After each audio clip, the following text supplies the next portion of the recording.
Hey, what up, y'all? Mr. Cruz here, the littest teacher you never had, back with another video. In today's video, we're going to finish up our series on the Dr. OctoRex. I'm going to show you guys just the last couple of features. One of them that's probably really interesting. That's definitely, if you're a producer who uses samples and you like to chop up samples and you use Dr. OctoRex, this is a feature that you're probably definitely gonna like. All right, so let's check it out. All right, so for starters, with editing samples, it can sometimes be tedious, and you'll see up here that I have my select slice by MIDI. So that means that when I hit my keyboard, when I hit my MIDI controller, I'll be able to see exactly which slice is being activated. So I'm gonna have this selected, and this also works with the NNXT Advanced and the NN. What is the other one, the other sampler, which I never use, the NNXT Advanced. And with this one, you can use that feature to be able to see where your slices are, like to have a visual of it. But that's not what we're going to work on. What we're going to work on here is this button right down here, the slice edit mode. So when you click this, it kind of turns into a little funky thing. And down here, these are all the parameters that you can edit using the slice edit mode. So right now I have alt selected, and that's kind of a little precursor to what I'm gonna show you later. But if I select pitch, now what I can do is I can draw my my parameter edit, or I can draw my edit in there all in one fell swoop, and I can do that to all of my all of those parameters, and it'll affect all of the slices that I select. Because obviously this is a quick way to make edits, because the other way is I would literally have to pick the slice. So let's say I hit my keyboard. So now I got that slice. So then I would literally have to pitch it up, whatever. Then I would go to the next one and then pitch it up, and so on and so forth. But with slice edit mode, I can do a whole bunch of them all at one time, which is super simple. The other thing, the last thing that I have is second to last thing is the output. So with individual outputs, you can change which, you can route the individual slices to a different output that you can send to a different mixer channel that you can then manipulate and edit however you want. So here's how we're gonna do that. First of all, we're gonna hit the tab button to flip our rack around. And with our rack turned around, I'm gonna hit K to declutter, so it'll only show me which cables are being routed to my device. So right now it's set to this input, to this mixer channel, which is kind of created by default. But let's say I wanted to send it to a different one. So actually, let's do this.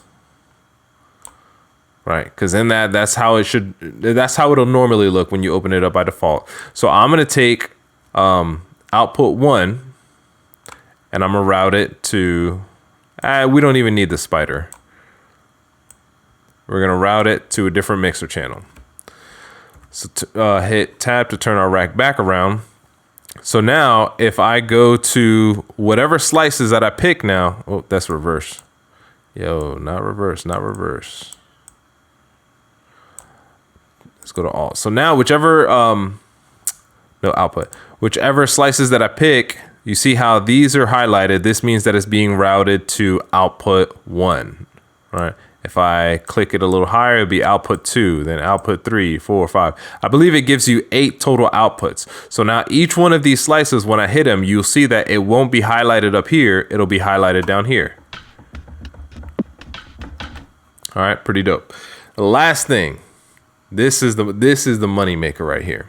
I'm gonna select a different one though, because I want to start with something fresh. Okay, so in this case, I've got this drum loop, and what I want to do is every time that it hits a snare, I want it to be able to hit any other snare that's within that drum loop. So I am going to, let's audition some of these here so we can pick the right one. So this one right here, I'm gonna assign this one to alt group 1. Let's see what else we have. This one right here, we're gonna select that one to alt group. Wait, what's? Yep.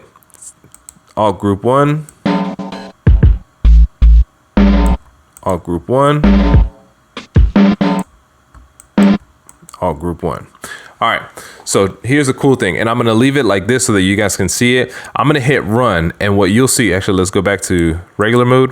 What you will see happen is that anytime it gets to a snare sound in that drum loop, it's gonna trigger any of the other 4 snare sounds that I just assigned to the alt group. So that alternate group is gonna function kind of like a randomizer. So anything that you throw into an alt group will trigger, anytime you assign a slice to an alt group, any other slices that you have assigned to that same alt group can be triggered. And there's 4 different alt groups that you can use, so you can kind of vary between what you want to do. All right, so we're gonna hit run, and then you'll see those slices bouncing around here.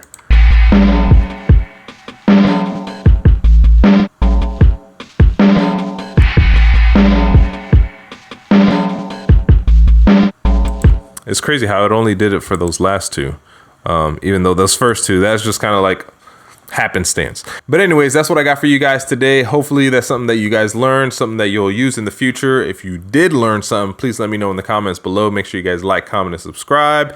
Hit your boy up, Mr. Cruz. Following me on my socials and whatnot. If you're not following me on social, I'm really active on Twitter. I love being on Twitter. Twitter is lit. All right, but other than that, I'll see you guys later. It's your boy, Mr. Cruz, out.